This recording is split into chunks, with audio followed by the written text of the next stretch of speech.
मैं ये जानना चाहता हूं कि क्या यहां सीधे सीधे लापरवाही, करप्शन की लापरवाही है? क्या ये करप्शन का मामला माना जाए? अतुल गर्ग के पास मैं जाना चाहता हूं। सर, आप क्या देखते हैं, ये सीधा करप्शन से रिजल्ट होने वाला एक्सीडेंट है या उसके अलावा आपको कुछ दिखाई देता है?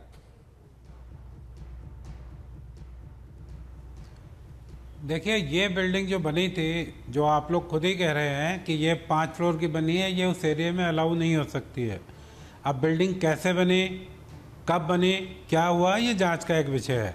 मैं फायर ब्रिगेड को बताता हूँ। Fire brigade building construction control नहीं करती है, एनओसी भी डायरेक्ट नहीं लेती है। एमसीडी के थ्रू हमारे पास किसी भी बिल्डिंग को, अगर होटल को, रेस्टोरेंट को एनओसी चाहिए होता है, वो एमसीडी के पोर्टल पे जाता है, वहाँ से हमारे पास एप्लीकेशन आती है और हम फायर सेफ्टी गाइडलाइन उसको इशू करते हैं। उसके बाद जो है एमसीडी डिपार्टमेंट उसको होटल चलाने का, रेस्टोरेंट चलाने का लाइसेंस इशू करती है। इस केस में जो मेरी जानकारी है कि इसके ओनर ने ना तो कोई अप्लाई किया, ना कोई लाइसेंस लिया इसने किसी से, ना रेस्टोरेंट के पास कोई लाइसेंस था। मुझे ऐसा लगता है कि ये जो पूरी बिल्डिंग है ये घर के लिए बनाई गई थी और इसका यूज़ जो है बाद में उन्होंने मरीज़ के जो तीमारदार आते हैं उनको रखने के लिए किया गया है। अगर कोई भी बिल्डिंग है, कोई भी होटल है, उसमें 2 रास्ते होना मिनिमम होते हैं, ज़रूरत होती है इसकी। बिना उसके आप बिल्डिंग के लिए अप्लाई भी नहीं कर सकते, आपको एनओसी नहीं मिल सकता है। तो इस केस में क्योंकि एक ही रास्ता था, इलेक्ट्रॉनिक गेट लगा हुआ था, लोग हर फ्लोर पे काफ़ी लोग थे, निकलने की कोई जगह नहीं थी, तो इस वजह से ये जो हादसा है जो इतना बड़ा हो गया। फायर ब्रिगेड ने अपनी पूरी मुस्तैदी से काम किया।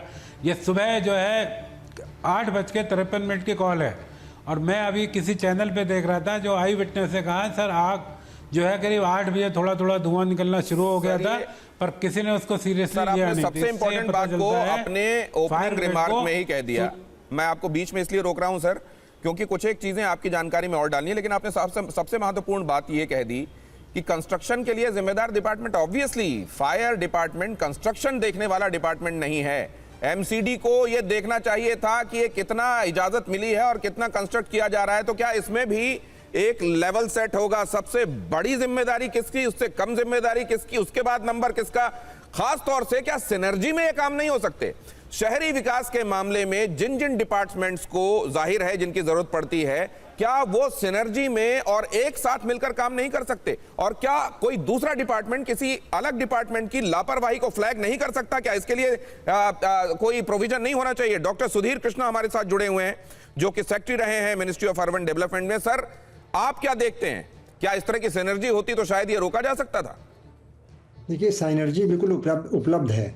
जो एमसीडी के कमिश्नर होते हैं, एडिशनल कमिश्नर, ये बहुत सीनियर आईएएस ऑफिसर होते हैं, और कोई और सर्विस के होंगे तो वो भी बहुत सीनियर होंगे, और वो साइनर्जी की जो आपने बात कही है उसकी कोई दिक्कत नहीं है। लेकिन ये मन बनाने की बात है, अगर काम करने की इच्छा है तो साइनर्जी बन जाती है।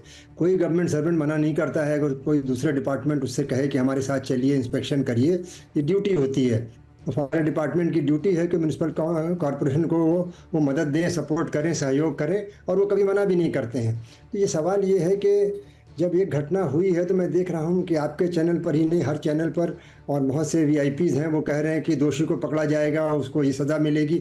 लेकिन मेरा कहना है कि जो दोषी एक है नहीं, मतलब हज़ारों की तादाद में ऐसे केस हैं, उस पर ध्यान देने की ज़रूरत है। ये तो दोषी तो नॉर्मल कोर्स में, तो सर आपकी निगाह में बाकी तो सर जो टेक्निकल तरीके से जो दोषी ठहराया जाएगा सर वो सामने आ जाएगा, लेकिन वो सिस्टम सर जो करप्ट है और ऐसी प्रैक्टिसेस होने देता है, उसको जिम्मेदार माना जाए नंबर 1, या उनको जिम्मेदार माना जाए जो सिस्टम में ऐसे लूप होल्स को एक्सप्लॉइट करते हैं, वो लोग जो अपने ही एक तरीके से जानते हैं किससे वो अपने यहाँ रुकने वाले लोगों की जिंदगी का सौदा कर रहे हैं, लेकिन वो जाकर डिपार्टमेंट में ऐसे लोगों को जो करप्ट है उनको एक्सप्लॉइट करते हैं। कौन बड़ा जिम्मेदार है सर? देखिए, सबसे बड़ी जिम्मेदारी तो म्यूनिसिपल कॉरपोरेशन की है, इसमें कोई संदेह, मुझे कोई संदेह नहीं है कि म्यूनिसिपल कॉरपोरेशन को लोगों को आगाह करना होगा और इंस्पेक्शन करना होगा। ये ज़रूर है कि म्यूनिसिपल कॉरपोरेशन हो या फायर सर्विसेज डिपार्टमेंट हो, उनके पास स्टाफ शॉर्टेज है, इसमें मुझे कोई संदेह नहीं है। लेकिन अभी समय ये आ गया है कि अगर इंस्पेक्शन करना है तो सर्टिफाइड सर्वेयर्स होते हैं, उसके लिए नाम उनको दे के सर्वे कराया जा सकता है। तो कोई इतना बंधन नहीं है कि वो स्टाफ की कमी, ये मन बनाने की बात है। और ना ही ये सर ये स्टाफ की कमी नहीं है, और ना ही यहां असल में इच्छा शक्ति की कमी है। यहां कमी है कैरेक्टर की, कंडक्ट की सर। वो चंद जो खनकते हुए सिक्के जब सुनाई देते हैं और उसके आगे बिक जाना गवारा होता है, उसकी वजह से ये होता है। लेकिन जाहिर है इसको वैसा एक्सप्लिसिटली कोई नहीं कहता जैसा कहा जाना चाहिए। मैं दीपक मोंगा साहब के पास जाना चाहूंगा। दीपक मोंगा साहब, ये जब हम सुनते हैं कि 66 पिछले 6 महीनों में 66 जाने फायर की वजह से दिल्ली में चली गई, जब हम ये भी सुनते हैं कि ना तो वहां पर इमरजेंसी एग्जिट एंट्री के इंतजामात होते हैं, ना फायर अलार्म होते हैं, ना स्प्रिंकलर्स होते हैं, एनओसी तो छोड़ ही दीजिए फायर डिपार्टमेंट की। तो आपको क्या लगता है सर कि ऐसे लोग असल में क्या चाहते हैं और सिस्टम कैसे इनको फलने फूलने देता है? बेसिकली ऐसे लोग वो होते हैं जो लोगों ने डिजाइन कर लिया है चीजों को घर के लिए और वो यूज कर रहे हैं होटल के लिए। दूसरा, सिस्टम उसको अप्रूव करता है घर के लिए पर अलाउ करता है होटल के लिए। तीसरा, जो बहुत ही मेजर प्रॉब्लम है सिस्टम में, ये कि म्युनिसिपल कॉर्पोरेशन बोलता है कि हमने तो बिल्डिंग के लिए दे दिया अप्रूवल, फायर डिपार्टमेंट बोलता है हमारी जिम्मेदारी नहीं थी कि भैया हमने तो दे दिया था एनओसी उनको और फिर उन्होंने यूज किया। मगर हर 3-6 महीने में जो फायर सेफ्टी ऑडिट होना चाहिए वो कैसे अप्रूव किया लोगों ने। दूसरी बात, लोगों ने कैसे अप्रूव कर लिया कि हम एक बेसिक फायर एक्सटिंग्विशर अगर वहां होता तो कैसे वहां पर उपकरण नहीं थे फायर एक्सटिंग्विशर के लिए।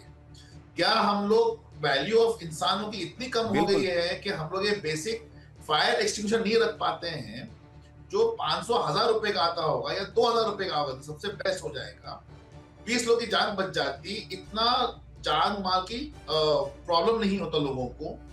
उससे सबसे बड़ी प्रॉब्लम ये हो जाती है कि सिस्टम बोलता है कि भैया हमने तो बिल्डिंग खड़ी कर दी। अरे पापा, जैसे आपने भी दिखाया सर कि 7 फुट की जगह थी तो वहां गाड़ियां तो आना इम्पॉसिबल है, तो कैसे सिस्टम ने अलाउ किया बिल्डिंग खड़ा होने के लिए? और अगर यहाँ पे हादसा ना हुआ होता सर तो हम इस पर बात भी नहीं कर रहे होते। और सिस्टम तो जाहिर है वो सुविधा की नींद सो रहा है नहीं। और ये अकेली जगह नहीं है सर, इस तरह की तंग गलियां ये दिल्ली में अकेली जगह नहीं है। और इस तरह के बस्तियों में चलने वाले ये स्टेज जो हैं ये अकेली ये जगह नहीं है। ना जाने कितनी जगह, इधर पहाड़गंज की तरफ चले जाइए सर, वहां क्या क्या चल रहा है। मैं वही तो बोल रहा हूं कि हाँ, अभी जैसे मैं दोपहर को मैंने कहा था कि अगर पहाड़गंज चले जाए आप तो इससे भी खतरनाक जगह है वहां तो स्कूटर नहीं जाता अंदर। तो आप चले जाइए करोल बाग, आप डर जाएंगे करोल बाग के घर देख के वहां पर तो कि लोग रहते कैसे हैं वहां पर। और 4-5 माले की बिल्डिंग बन गई। लेकिन प्रॉब्लम अभी हो रहा है होटल्स के अंदर।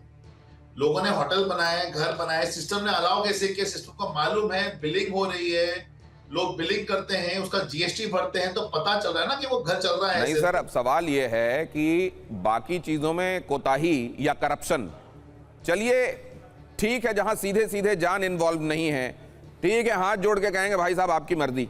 लेकिन जहां जान इन्वॉल्व है, आग और पानी किसी के सगे नहीं होते हैं। अब ये राउस 2024 वाली घटना सर, जहां वो छात्र नीचे बेसमेंट लाइब्रेरी चलाई जा रही थी सर, और वहां पर वो राउस की कोचिंग में वो छात्र बेचारे जो अपना भविष्य बनाने के लिए और परिवार का सपना लेकर यहां पहुंचे हुए थे, वो जान से चले गए। ये अकेली घटना नहीं है, न जाने कितने बार ये घटनाएं कोशिश, ये असल में अगर किसी कोई आम आदमी हो जो ईमानदारी से काम करना चाह रहा हो, सिस्टम में बैठा कोई ऐसा ऑफिसर हो, तो एक बार काफी होता है। लेकिन यहां तो ये सुविधा की नींद है, कैसे टूटेगी?